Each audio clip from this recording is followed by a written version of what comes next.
नमस्कार। आरपीटीएस के YouTube channel में मैं ट्रेनर रश्मि आप सभी का स्वागत करती हूँ।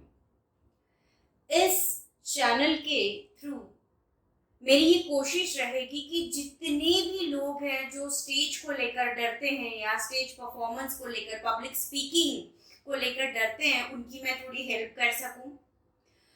कई बार as a dialogue consultant, as a trainer, जो मैं पिछले 10+ ईयर से पुणे महाराष्ट्र में अपना काम कर रही हूँ, तो काफी बार मैंने ये नोटिस किया है कि लोग स्टेज पर बस इस वजह से नहीं बोल पाते क्योंकि उनके दिमाग में कुछ मिसअंडरस्टैंडिंग्स है, कुछ ऐसे कंसेप्ट्स हैं जो क्लियर नहीं है और इस वजह से वो परफॉर्म करना नहीं चाहते या फिर वो स्टेज पे चढ़ना नहीं चाहते या फिर उन्हें अगर अपॉर्चुनिटी मिल भी जाए तो वो बोलना नहीं चाहते। मैंने सोचा कि इतने साल हो गए हैं, इतने लोगों को ट्रेन में कर चुकी हूँ, तो क्यों ना घर बैठे कुछ लोगों को मैं इस बारे में कुछ टिप्स दे सकूं, कुछ उनकी टेक्निक्स क्लियर कर सकूं और उन्हें प्रोफेशनली, पर्सनली इस चैनल के थ्रू, इन एपिसोड्स के थ्रू उन्हें थोड़ी हेल्प हो सके। तो क्योंकि मैं यहाँ पे ये जो पूरे मेरे सेगमेंट्स हैं, जितने भी एपिसोड्स हैं, मैं हिंदी लैंग्वेज में कंडक्ट करना चाहूँगी क्योंकि मैं चाहती हूँ कि किसी भी गांव से, किसी भी गली से, छोटा बच्चा हो या कोई एजेड पर्सन हो, कोई प्रोफेशनल हो, कोई हाउसवाइफ हो, हर कोई इस टेक्निक को प्रॉपर समझ सके, मेरी बातों को समझ सके, मैं जो सिखाने की कोशिश कर रही हूँ, जो समझाने की कोशिश कर रही हूँ, वो उन्हें समझ सके। तो हम इस प्लेटफॉर्म को हिंदी लैंग्वेज के थ्रू कैरी ऑन करेंगे। तो जैसा मैंने आपको बताया कि मैं हूँ रश्मि और इस एपिसोड के साथ हम हमारे इस यूट्यूब चैनल में कम्युनिकेशन को लेकर कुछ सीरीज आप सबके लिए लेके आए हैं और आगे बढ़ूं, मैं कुछ सिखाऊं मैं आपको। इससे पहले लेट्स वर्क आउट कि क्या है ये। तो जब आप कहते हो स्पीच करना है मुझे, राइट, भाषण करना है मुझे, तो इट्स नॉट अबाउट ओनली कि आप सिर्फ स्टेज पर खड़े होके बोल रहे हैं तो वो स्पीच है। ये गलत है। हम घर में बात करते हैं, स्पीच है। हम गली में खड़े होके बात कर रहे हैं, स्पीच है। हम प्रोडक्ट प्रेजेंटेशन दे रहे हैं, स्पीच है। हम स्टेज पे जाके बोल रहे हैं, भाषण कर रहे हैं, स्कूल कंपटीशन हो या हमारा पॉलिटिकल सोशल स्पीच हो या किसी फंक्शन में बात कर रहे हैं, everything comes under this framing, क्या, स्पीचेस, राइट। तो जब हम इस सीरीज के थ्रू जाएंगे, जब मैं आपको इस सीरीज के थ्रू ले जाऊंगी, एक एक चीज मैं आपको, एक एक पॉइंट जब मैं सिखाने की, समझाने की कोशिश करूंगी, तो प्लीज टेक अ नोट कि आपको सारे पैरामीटर्स हर उस जगह पे यूज करने हैं जहां पे आप बोल रहे हो। बोलना है ना, बात करना, वो वहां आपको इन सारी टेक्निक्स को, इन सारे पैरामीटर्स को यूज करना है। लेकिन इससे पहले कि हम टेक्निक्स के लिए आगे बढ़े, कुछ मिसकंसेप्ट्स हैं, उन्हें दूर कर लेते हैं। है तो कई बार क्या होता है कि देखिए, हम किसी इंडस्ट्री में काम कर रहे हैं, किसी प्रोफेशनल एरिया में हमारा काम बहुत अच्छा है, हमारा नॉलेज बहुत अच्छा है, एक्सपर्टाइज हमारी बहुत अच्छी है, लेकिन अगर पब्लिक बढ़ जाती है, लोग अगर बढ़ जाते हैं, तो हम वहाँ पे अपने आप को पोर्ट्रे नहीं कर पाते हैं या इतने सारे लोगों के सामने हम बोल नहीं पाते हैं। इसके पीछे क्या रीजन है? रीजन ये है कि हमें ये लगता है कि अगर मैं 1 घंटा 2 घंटा नहीं बोल पाता हूँ तो इसका मतलब मुझे बोलना नहीं आता है, I am not a good speaker. Good speaker तो वो होते हैं जो घंटों बात कर सके, लंबी लंबी बातें कर सके। रॉन्ग, एकदम रॉन्ग। किसने कहा आपसे? स्पीकर वो नहीं होता जो घंटों बात करता है। स्पीकर वो होता है जो सिस्टम के साथ रिक्वायर्ड टॉपिक पे बात करता है। तो अगर आपका नेचर नहीं है ज्यादा बात करने का, है ना, होता है कुछ लोग शांत स्वभाव के होते हैं, तो उन्हें तो लगता है भाई मैं वैसे ही कम बोलता हूँ, मैं कहाँ स्टेज पे जाके बात करूंगा। कुछ लोग ऐसे होते हैं कि जिन्हें सिर्फ नॉलेज ही अपना शेयर करना है, और वो कुछ एक्स्ट्रा एडेड बातें नहीं कर पाते हैं क्योंकि उन्हें आदत नहीं है। तो उन्हें लगता है ये तो मेरे बस का है नहीं है, ये तो मेरे नेचर का हिस्सा ही नहीं है। तो ये आप अपने दिमाग से, अपने दिल से निकाल दीजिए। सिस्टम ओरिएंटेड नेचुरल स्पीच देना ये इम्पोर्टेंट है।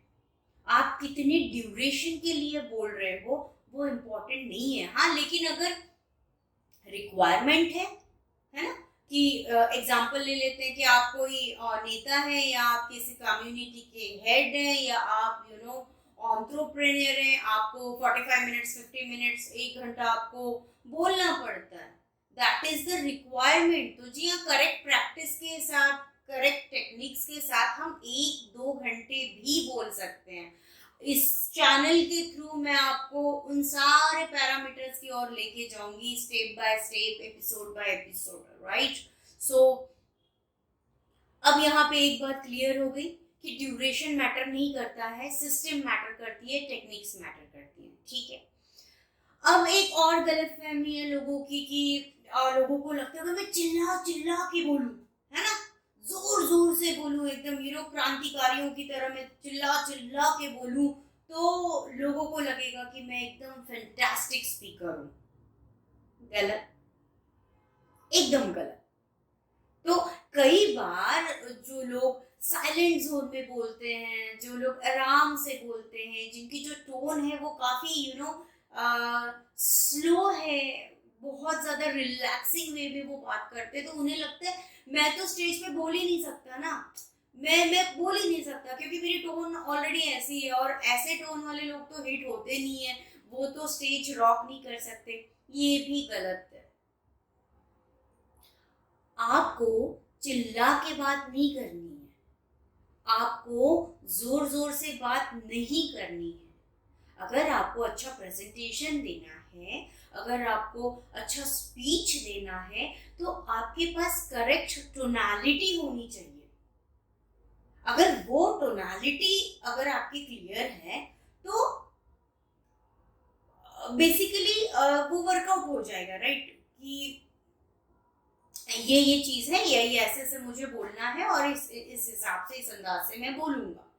तो ये भी आपको दिल से और दिमाग से निकाल देना है, राइट। तो कुछ मिसकंसेप्ट जो हम कैरी करते हैं, जैसे मैं हमेशा जब ट्रेनिंग्स लेती हूँ तो मैं ये कहती हूँ कि भाई आप लोग अगर दिन रात गूगल करते रहते हैं, अगर आप आपका कंटिन्यूस सर्फिंग चलता रहता है, आपको अच्छा लगता है अनेक अलग अलग चीजों पे रिसर्च करना, तो जरा गौर से देखिएगा। आज भी गूगल हमें ये बताता है कि मैक्सिमम लोग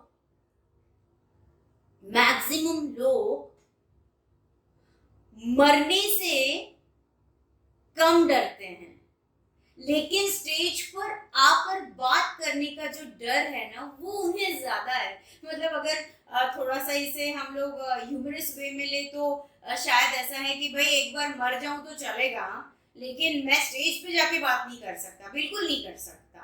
तो दिस इज द रियलिटी, ये है, दिस इज द फैक्ट। और ये इस वजह से भी होता है क्योंकि कुछ मिसकंसेप्ट्स हैं, इसलिए भी होता है क्योंकि हमें उसका राइट वे नहीं पता है, इसलिए भी होता है क्योंकि हमारे पास प्रॉपर टेक्निक्स नहीं है, किसी ने हमें राइट गाइड किया नहीं है, इसलिए भी होता है क्योंकि हम अपने अंदर की जो कमियां हैं, हमें पता है कि हमारा कॉन्फिडेंस लो है, हमें पता है कि हम बात नहीं कर सकते, हमें पता है कि हमें स्टेज पर परफॉर्म करना आता ही नहीं है, लेकिन हम ये चीज एक्सेप्ट नहीं करते।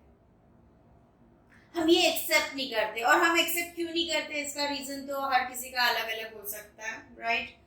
तो एक्सेप्ट करना होगा कि ये जो स्किल सेट है कम्युनिकेशन का, पब्लिक स्पीकिंग का, इसके लिए हमें वक्त देना है, हमें प्रैक्टिस करनी है, हमें राइट मेंटोर चूज करना है, और हमें step by step stage fear को रिमूव करके स्टेज को रॉक करना है। और इस YouTube चैनल के थ्रू मैं ट्रेनर रश्मि देशमुख आप सभी की हेल्प करना चाहती हूँ। मेरे जितने एक्सपर्टाइज हैं, मेरा जितना एक्सपीरियंस है, मैंने आज तक जो कुछ भी इस इंडस्ट्री में कंट्रीब्यूट किया है, वन बाय वन जितना इजी हो सके मैं एपिसोड्स के थ्रू आपको बताऊंगी, आपको समझाऊंगी, आपको पढ़ाऊंगी, और कोशिश यही रहेगी कि ये चैनल आपकी स्टेज की जो दुनिया है उसे रॉक करने में कंट्रीब्यूट कर सके। तो आगे आने वाले एपिसोड्स में हम वन बाय वन देखेंगे कि कौन कौन से फैक्टर्स हैं जो आपकी बातों को, आपकी कम्युनिकेशन को एक हाई लेवल पर, एक कॉन्फिडेंट लेवल पर लेके जाते हैं। तो अगले एपिसोड में मैं लेकर आ रही हूँ कुछ fantastic topics related with stage talk, public speaking, communication. तो जुड़े रहिए, जल्द मिलते हैं। Thank you.